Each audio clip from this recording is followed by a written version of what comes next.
former ESPN colleague and also the host of her own podcast on Spotify called Jemele Hill is Unbothered from The Atlantic as well. Good to see you, Jemele Hill. Good to be here. I feel like since leaving ESPN, I've picked up 17 more jobs.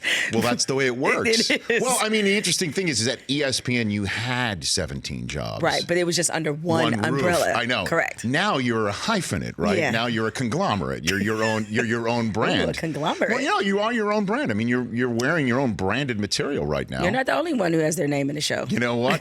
That's the idea to do it. That is the idea to do. How many people still think though that you're on ESPN when they talk to you? Still a lot, and I Right. especially love the people like in an airport or on a plane or on a flight who say, "Oh yeah, I watch your show all the time." I was like, "Do you?" So last thing I said, just really curious because I haven't been there since September.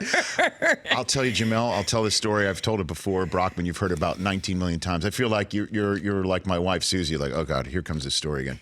But when I left ESPN, the All-Star game, the NBA All-Star game was here in Staples. My wife was working for the local Fox Sports regional, and she covered the Lakers for all those years. So we went to the event, and I'm there, and she's working. I'm chilling out. Some guy comes up to me and says, "I watch your show every day." And I'd left ESPN months before, and I'm on NFL Network, which is on only in about 12 million homes thanks to DirecTV. That was it. And I said the same thing. "Oh, do you? Really? You watch NFL Network?" He goes, "What are you talking about?" He goes, "You're not on ESPN anymore?" I'm like, "No." And then the guy paused and he goes, "Are you all right?"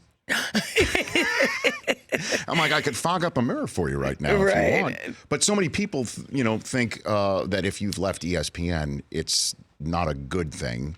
But I would beg to obviously differ with something like that. Well, I mean, I think a lot of people, understandably so, they look at ESPN as the pinnacle job in sports media. Like, that's the destination job. That's where you want to end up. Right. And there's nothing wrong with that dream. ESPN, though, was never a place that was on my vision board. I never got into this profession thinking I have to wind up on TV, I have to wind up on SportsCenter. Those are things that just evolved once I got there. The thing I always wanted to do and to be was a writer. And I spent, more than half of my career as a print reporter. And so that was my main focus. So I guess because I was never one of these people who felt like they had to be on television every day, leaving TV wasn't that hard. I mean, I'm not retired from it. Right. I'm just more or less very picky about what I do and thinking about it in a much different way than I did when I was there. But it was never really my dream to be a SportsCenter anchor.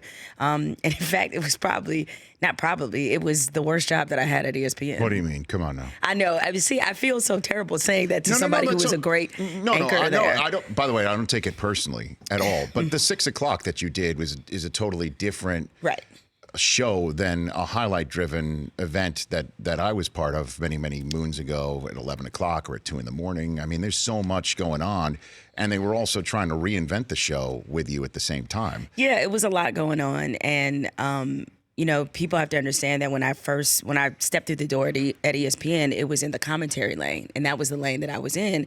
And SportsCenter, it was always an awkward fit because that is a show to tell you. I mean, it's the evening news of sports. So while there's no new highlights to show you because you're on at 6 p.m. Eastern, the fact is your job is mostly to update people on what's happening and what's about to happen in terms of that night. But there were all these conversations that were taking place in sports that I wanted to be a part of that I really couldn't in that role. And so it was never the perfect fit. And as you said, they were trying to evolve the show. Yes. There was a lot of creative differences in terms of what the show should be. And so while I learned a lot and certainly learned a lot about television and anchoring, because it was a fire drill every night as SportsCenter tends to be, it was the worst job I had since I was there. No kidding. Yeah. So now what do you like about what you got going on? Well, what I love, and as somebody who's been planted firmly in the podcast lane, is being able to sit down, talk to really interesting people, have great conversations, not be limited to sports, because there's a lot of other things that I'd love to talk about. So you don't have to stick to sports. I do not. Right. And so I talk about funny comments. I always think it's hilarious when people because, writing for The Atlantic, when they say, oh, why can't you just talk about sports? Perhaps you don't know the publication that I'm writing for right now. Well, I probably think it's The Athletic. Yes, because a lot of people did get that confused at first. But The Atlantic, I wanted to write in particular about the intersection between sports, race, culture, and gender. And they created a space for me to do that on the Spotify podcast.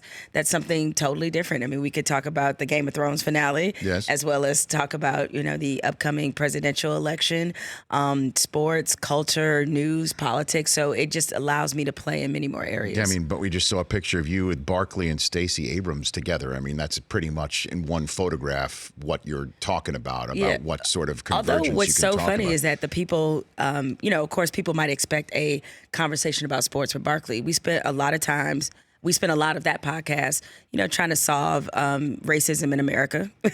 How'd it work? How'd it go? I think we got a little work to do. We got a little work to do. Okay. Me and Stacey Abrams and I, what I didn't realize before this podcast and as I was doing research is she's written 9 romance novels. So we talked a lot about romance writing. Are you serious? Yeah, she has.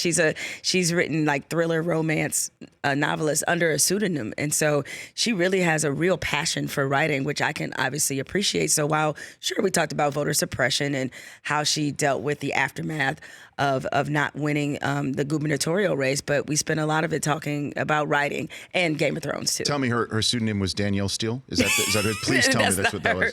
Though I hate that I can't remember what it was, but it wasn't Danielle Steele. Okay. For more of The Rich Eisen Show, tune to Audience Channel 239 on DirecTV for free on BR Live or download the Rich Eisen Show app.